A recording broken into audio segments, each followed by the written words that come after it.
A couple weeks ago I sat down and I made a video talking about my favorite bits of foreshadowing and my favorite details in Expedition 33. I made it thinking maybe one or two people would watch and learn something from it because my channel's small. And you guys blew me away. It got, right now as recording this, 14.5 thousand views, over 300 comments where people are sharing their favorite details and some people are arguing about lore. It's awesome. And I'd be foolish not to make a second part of this. So yeah, before we start, obvious spoiler warning ahead, and let's start talking about some more foreshadowing and details in Expedition 33. One of the first major plot twists in Expedition 33 is the Act 1 ending, Gustav getting killed by Renoir. And we are immediately shown Verso. Verso jumps in, saves Maelle, who we know is Alicia. Now remember that this Verso is a painted Verso, and in the real world, Maelle is actually Alicia Desandra, younger sister to Verso. And Verso tragically dies in a fire after Alicia was tricked into starting it. And there's some theories on that, but I'll get into that in a different video. So why am I bringing this up? Well, Verso just wasn't there on coincidence. We find out from him that Clea tasked him with following Alicia, who is now reborn as Maelle, and keeping an eye on her, making sure she doesn't get hurt. And so we can extrapolate from that and say he must have been there throughout the entirety of Act 1. That's how he swooped in so easily, because he was always there. And there's moments in the game where you can see him, just straight up see him. One of those moments is the beach during the slaughter of Expedition 33 from Renoir. We see an explosion happen separating Gustav and Maelle, and then we watch as Verso shows up, and we can tell it's him from his hair as he picks up Maelle and portals away. And we can then see him in the flying waters after he leaves a note for Gustav and Lune saying, "Come to the flying waters, that is where Maelle is." In the corals, through the corals, there's a weird door, go through there.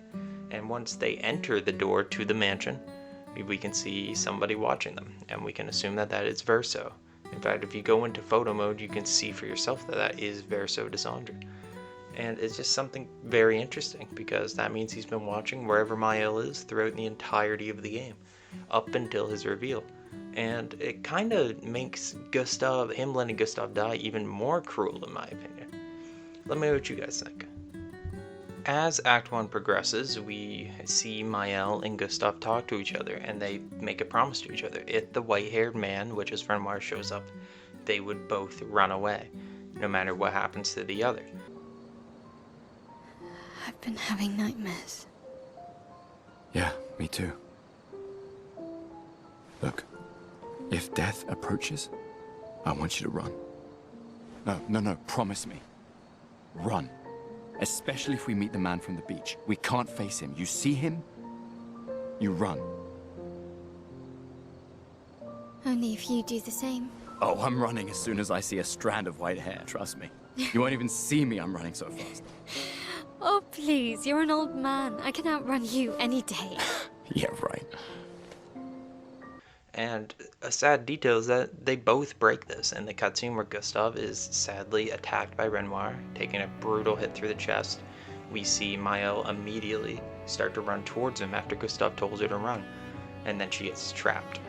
And then she tells Gustav to run, and lo and behold, he breaks the promise as well. He says no. Well, you know, like I always say, it's not about the rock. It's more about... Gustav.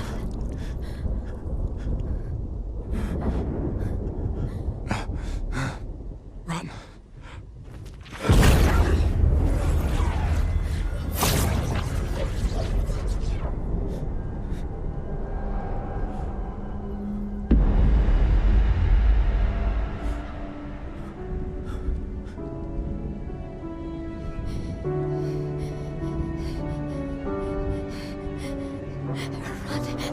Please run.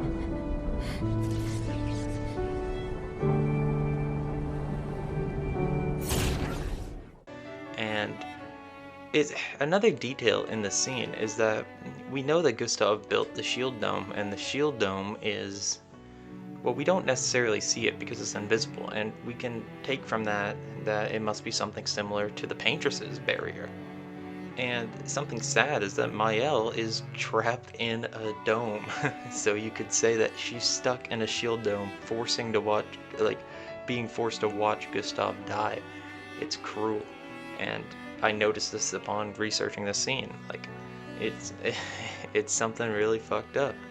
And we can we can just see that these two love each other very much. Their love outweighs the promises they made to each other. When they made that promise, they both intended not to run away if the other was in danger. And that just goes to show how similar Gustav and the real Verso is. They both are immensely important to Alicia. Alicia lost her brother to the fire after he traded his life for hers. Gustav traded his life for Maelle's life, making a sacrifice, trying to fight Renoir and dying in the process. It goes to show that both these people meant the world to her, and she both lost them. Let's go on to the next detail. Music is used a lot in this game to foreshadow things. If you're a French player, you likely got the entire game spoiled for you, but we'll go over that later. I want to talk about another English song. First, we talked about Linen and Cotton in the previous video. Now I want to talk about a song that plays during the Visage area, which is Verso's area. It's called, now excuse my pronunciation, Aria pour un masque de Colére. And this translates to Aria for a mask of anger. And Aria, A-R-I-A, it means a song for one voice in an opera. So basically, this is a solo piece for the anger mask. And I want you to listen to these lyrics because this song is from Alicia's perspective. It's her thoughts on her brother's dying, or we can take from this is her thoughts on Verso's death. I want you to take a listen and then we'll talk about it.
So this is really interesting, right? We have the lyrics that are talking about a brother dying, trading his life for hers, and how she'll always mourn and his love will live on.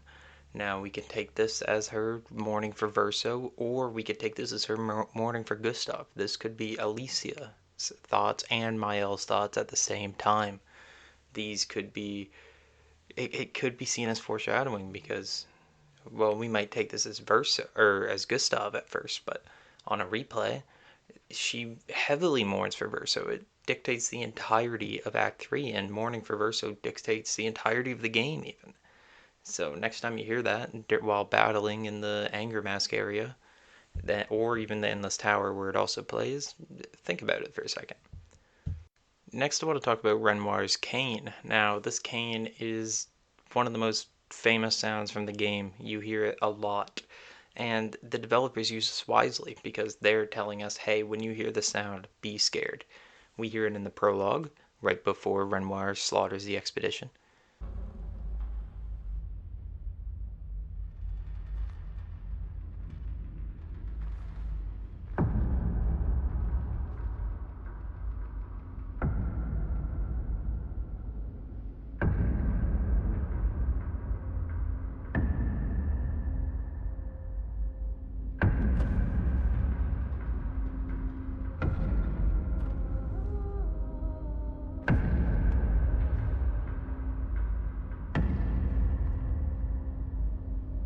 We hear it at the end of Act 1, right before he kills Gustav.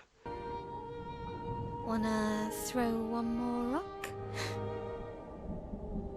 The others are waiting, but... You might reach her. Okay.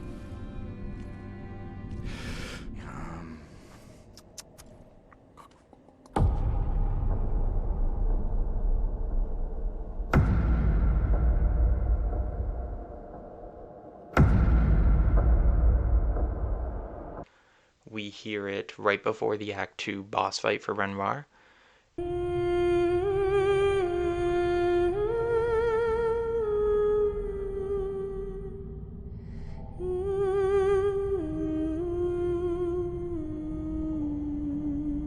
Is that you?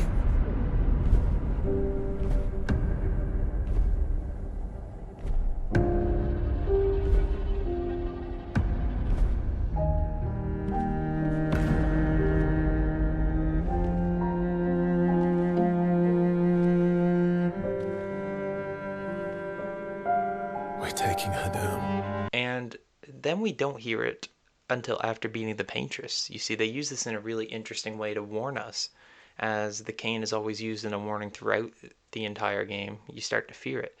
But after defeating the Paintress and sending Aline back to the canvas, the cane plays again, and it plays when Maelle puts the Expedition 33 flag into the monolith, and it's them celebrating their victory. The cane sound is warning us that there is something wrong here, and we know that something is wrong here because Renoir is actually the one inciting the Gomage, and removing the Paintress freed him to destroy the rest of the canvas. And we see this exact thing happen after we return to Lumiere. It's the big Act 2 plot twist. Everybody disappears. And that catalysts into Act 1 after we see Monolith Year 49. And it's something really, really interesting how they did that, and I didn't notice it on a first playthrough. You are all free.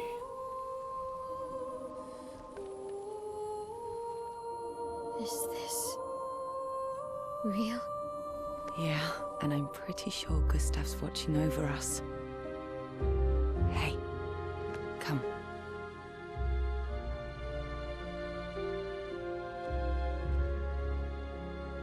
Wanna plant it?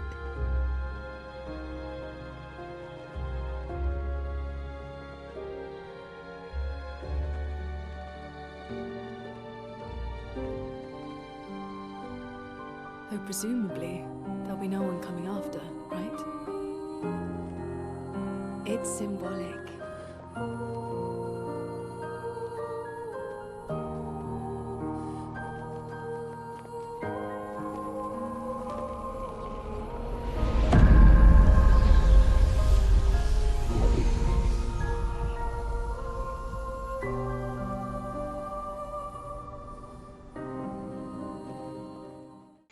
Now, a commenter also pointed out to me that a cane can be used to symbolize in French culture, French theater culture, an end of an act.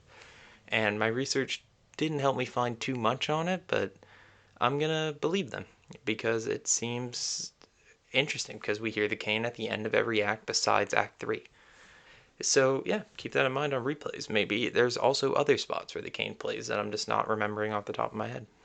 Something really interesting. It really is a scary sound. During the flying water section, we reunite with Maelle for the first time. And I know I'm bouncing in between the acts here, but when we reunite with Maelle, we get a weird question from her. She asks Gustav, is he real? Now, this could just be about the trauma, or it could be about, as a commenter theorizes, about Alicia coming through. Her side is Alicia, almost as if Alicia is breaking through. She's asking, are you real? Is this real? Because, well, it technically isn't. I mean, even though I think that the canvas people are as real as humans, this isn't as real as the world she comes from. And it's almost immediately pulled away as Gustav pulls her into a hug. Almost like the hug is bringing Maelle back.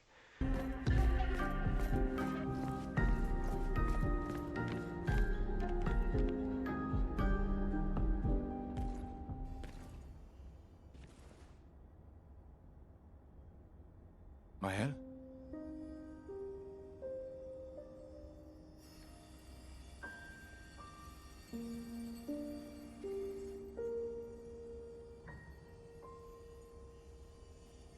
Gustav?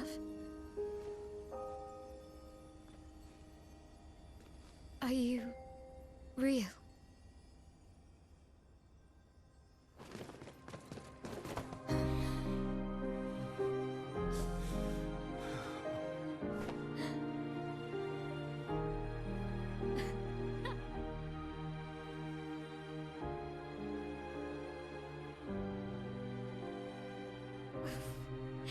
Well, you sure smell real enough. And another interesting detail in the scene is the room she's in. This is Alicia's bedroom. We see this in Monolith Year 49, as we see Alicia wake up in this exact room. And it's interesting because you can think the curator, who is the real Renoir, probably opened this door for her to remember herself as Alicia, or maybe push her in the right direction. Or maybe she just feels more comfortable in this room. We don't really know. And yeah, I mean, it may just be me reaching, but I believe that that is an interesting detail that you guys might not have thought of on your first playthrough. So thank you to the commenter for pointing that out. Next, I want to talk about, or this is the final thing, I'm going to talk about the Une Vie lyrics. Now, this is the most popular song in the game, okay? You see people reacting to this 24/7, and I never skip it. And I want to highlight some of the most important lyrics of the song, because this is a French song, so I'm going to translate it. But it's such a powerful song once you know the lyrics. This is Renoir and Aline not singing together, but arguing on how to grieve over Verso. And if you're a French player, you probably got a lot of this spoiled to you, because everybody stopped the jam out to this, and you guys could actually understand the lyrics from what I understand. So I'm gonna translate it. I'm gonna leave the Google Docs down below where I get all my translations from. It's an amazing document. And the way I'm going to do it is the red subtitles are for Renoir, the white are for Aline, and the yellow is for when they're singing together. And I'm going to play some excerpts for you guys. And then I'm going to give my little outro. So yeah, hope you guys enjoy it.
So yeah, that's gonna be it from for me today, and I want to just say thank you guys for the overwhelming support on these recent videos. Even the ones that aren't getting that many views are getting more views than I would ever get.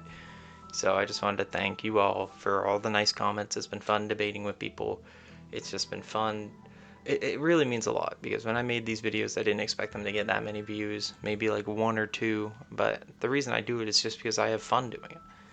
And so I really hope this video helped you guys learn something or just gave you entertainment. And if you want me to continue the series, please let me know below. Or if there's any topics you want me to cover on the game, you let me know below. And I'll try to keep this 5-day upload schedule going. So yeah, thank you guys for watching. If you enjoyed, like and subscribe. It helps out more than you can imagine. And yeah, I'll see you guys in the next one. Have a good day.